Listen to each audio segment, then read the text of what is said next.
Well, welcome back to another segment of Arizona Mortgage News. We're here with our resident expert, Mike Goblet of United Mortgage Financial Group. And today, Mike has got some information on a change in the mortgage process. Good to see you, Mike. Good to see you, Matt, and happy to bring people up to date on a big industry change that candidly overall affects the lenders and the mortgage business and process of it more than it does the consumers, but it's also designed specifically to help the consumer. So the new process that was implemented is called TRID. TRID.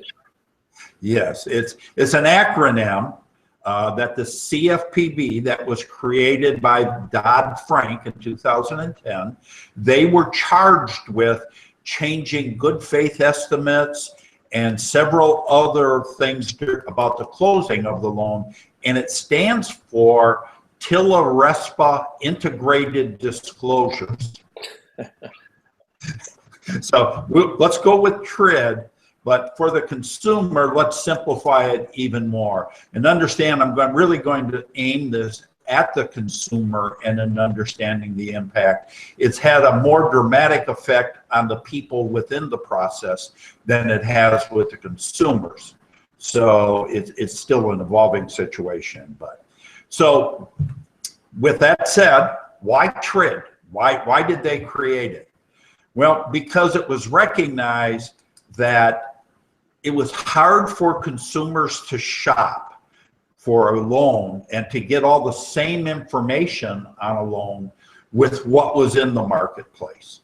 And then you've always heard the horror stories of last minute changes when I got to the closing table that weren't part of the disclosures earlier on. So the CFPB, Consumer Financial Protection Board, was charged with looking at this and creating changes that would affect it. So what they did, what's gone away and no longer part of the mortgage process, is a good faith estimate. A truth in lending called a TIL, that was part of it. And at the closing table, what was always referred to as the HUD-1 settlement statement. That's what's been done away with and replaced. So clarification, the good faith estimate. Ooh, still intact or not? No, it's gone away. Gone away. You can ask for a good faith estimate, and whoever you're asking it about will have to explain to you it no longer exists, but has been now replaced by what is called an LE, or loan estimate. Gotcha. Okay? And what's the benefit or the difference between the two? Well, it's a couple of things. First of all, there are two things. Let me take both items that are changed for the consumer and then break them down a little more specifically. But the LE now combines the old good faith estimate information and the old TIL, truth in lending estimate, that told them, what the APR was, how much interest they'd pay over the life of the loan. That's now combined in the new LE, or loan estimate. The other document that I'll talk about is the CD, or closing disclosure, that replaces the old HUD-1 settlement and the old what was called final TIL that was reviewed at the closing. So that sounds good so far, right?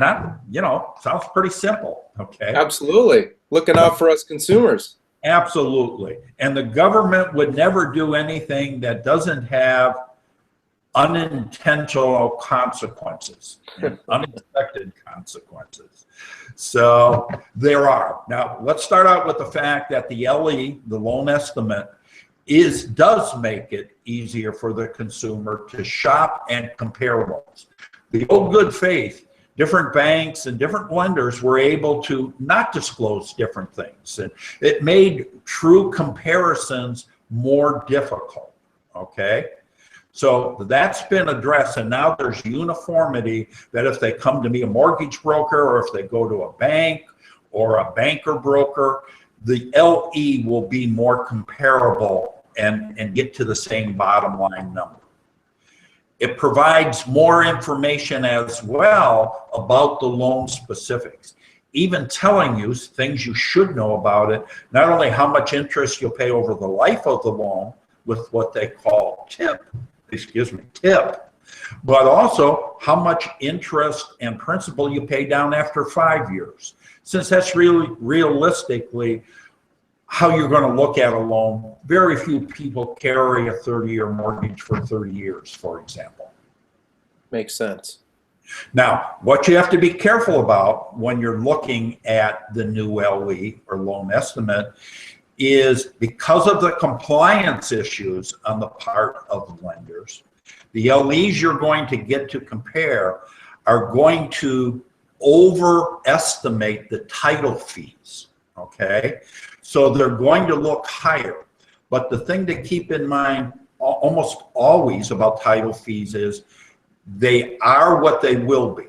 Meaning, if you're doing a purchase, it's likely the buying or the selling agent, or excuse me, the buying agent picks the title company they want to use. So the fees aren't going to be what I estimate or the bank estimates. It will be whatever the title company chosen is. And title fees can be shopped for. That's why they fall into that category. In order to protect themselves, lenders will overestimate. Because if they underestimate, they have to pay the difference. Okay. So you're going to see title fees that are outlandish, but they aren't real in terms of those will be the real. But it will be picked before you close. You will know. But on the original estimates, kind of make all the title fees as you're comparing the same, because net, that's what they're going to be. Makes sense. So far, sounds good. It does, but keep in mind as well, when you go to compare LEs, I can't issue a legal LE or loan estimate until I take a complete application. So if you have an LE from the bank, I can put together a fees worksheet, even make it look like an LE, but until I take a full application, run the credit, it's not a viable LE. That probably gets rid of the tire kickers a little bit. Well, not really, because you're still going to want to know and compare. So it's important, and I'm very happy to provide a comparative that will be accurate, okay, to the best that I can do at that point.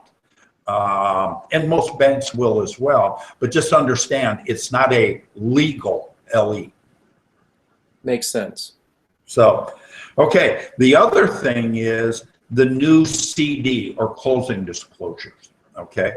So first of all, they must match the LEs, what are considered the locked LEs, or when the fees are all there, okay?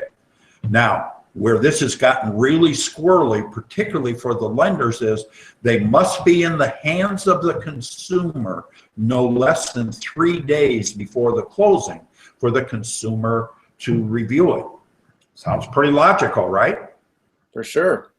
Okay, but now you get into the details, often the devil, okay? And part of that is now, because of compliance issues, they don't know how the consumer's going to receive the CD. Do they receive it electronically through email? There are certain things you have to sign up and verify you'll receive them via email. Some lenders are saying, I'm not sure I trust that, it'll be by mail. And now it has to go out 10 days in order to be assured it's in the hands of the consumer legally 3 days before the closing, okay? And unfortunately, a lot of times, particularly in purchases, things change 10 days before. The seller will give contributions to the closings or something, and now the CD is likely to change. Redisclosing starts all over again.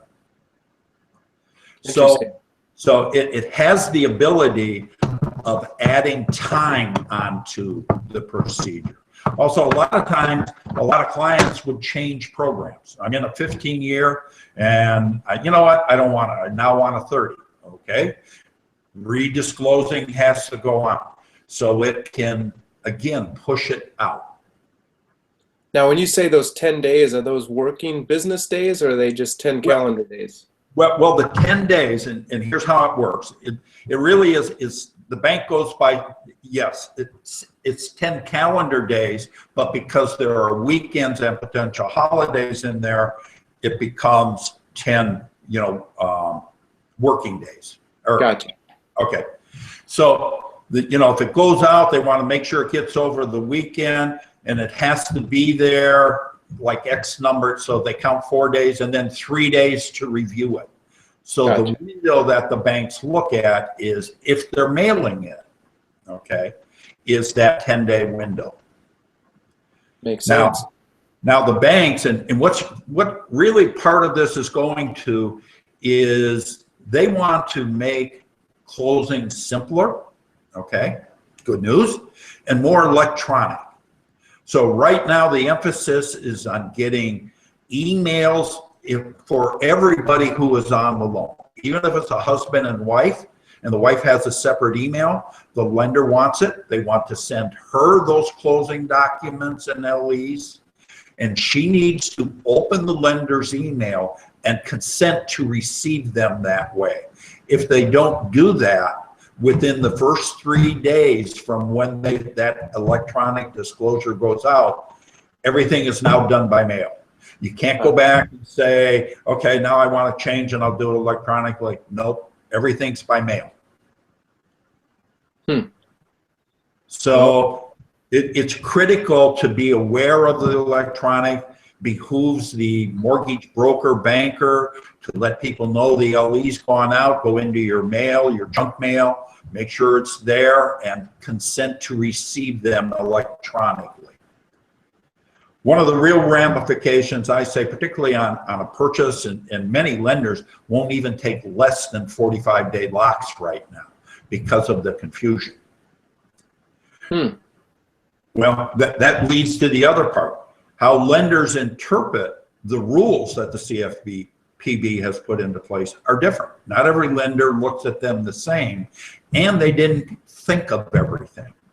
For example, 30 days ago, as we closed our first TRID purchase loan, we found out that Arizona has different disclosure information about title fees that other states don't. And we had a really hard time getting the title company to agree to what the lender was sending out because the lender didn't know about Arizona specific disclosure rules about titles. It was kind of ugly. Sounds like it. Well, that first one typically is, right? Well, it is, but lenders are learning there's nuances all over the place, and not every national lender has yet to close loans in Arizona, so it can still come up. Sounds like you're the right guy to talk to then. Well, I'd like to think that I am, and happy to do it. So, What's the best way to get in touch with you, Mike, for those that have questions? You can call me at the company, obviously, at 480-503-3533, or call me directly on my cell phone at 480-220-2329. Or email me at mike.goblet at our company initials at umfginc.com.